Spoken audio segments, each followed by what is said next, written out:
Ken, everybody is aware of the news. How should historic Christians think about claims like ancient manuscripts suggesting Jesus had a wife? Yeah, this is a really good question, Joe. It's all over the news. This ancient manuscript find, a Harvard professor named King revealed this, 4 words in the ancient Egyptian language of Coptic that conveys the idea that Jesus had a wife.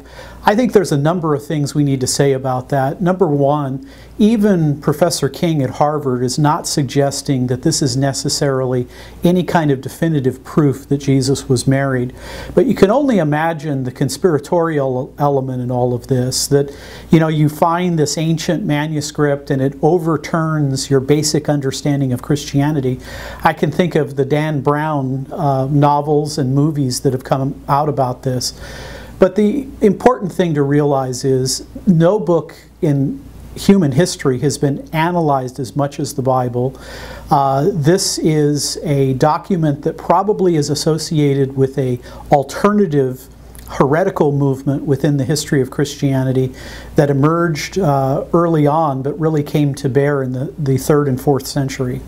What was Gnostic Christianity? Well, that's exactly what I'm talking about. The Gnostics, early on they were called the Docetists. They believed that Jesus didn't have a body, that when he walked on the Sea of Galilee he left no footprint. Gnosticism morphed into, or Docetism morphed into Gnosticism. They denied that there was a physical creation because matter is evil. They also denied that Jesus had a human body. So they denied the very doctrine of the incarnation, and they even came up with their own gospels. Now remember, this is 150 to 200 years after the life, death, and resurrection of Jesus. Ken, what were the criteria for books making it into the New Testament canon? That's a really important question, Joe, in this context, because the Gnostics had their own Gospels. Some of you may be aware, for example, that there is a Gospel of Thomas, a Gospel of Mary, a Gospel of Judas, a Gospel of Philip. These are documents that again emerge within Gnosticism a couple centuries after the historical Jesus had already lived, died, and was resurrected. And the criteria then, why not the Gospel of Mary? Why Matthew, Mark, Luke, and John? Why not the Gospel of Thomas? A couple points that are critical. Apostolic, were these Gospels written by the apostles? There's deep connection to Matthew, Mark, Luke, and John, but there's no apostolic connection for these Gnostic Gospels.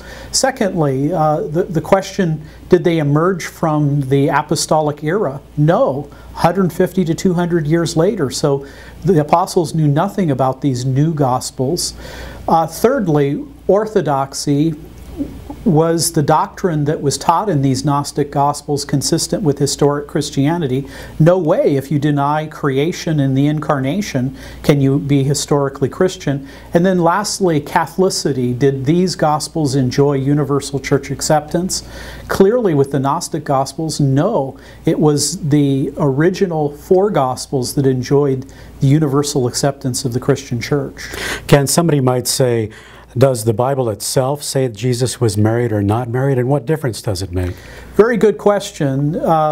Really, it is a question of silence, but I think it's very important to appreciate that there's nothing that mentions Jesus being married. This isn't the first time this issue has been raised. Some people within a Gnostic context have suggested that maybe Jesus was married to Mary Magdalene or one of his other followers. But what we discover, Joe, is that Jesus is a single man. And I think it is important for us to understand who Jesus is. He's not just an everyday person. He's not just the traditional rabbi. Traditional rabbis were married, but Jesus, according to the New Testament, according to historic Christianity, is the Son of God, the Savior of the world, the second person of the Trinity. And so him having a wife and a family and settling down, that's not his mission. That's not what he came into the world to do. And so I think it is important to appreciate why Jesus was not married. What would be a take-home point? I don't think anything that we have heard from this manuscript or anything that is connected to these alternative Christianity impacts anything we know from the Gospels about the life, death, and resurrection of Jesus. Thank you, Ken. For further exploration of this issue, visit reasons.org Science Newsflash.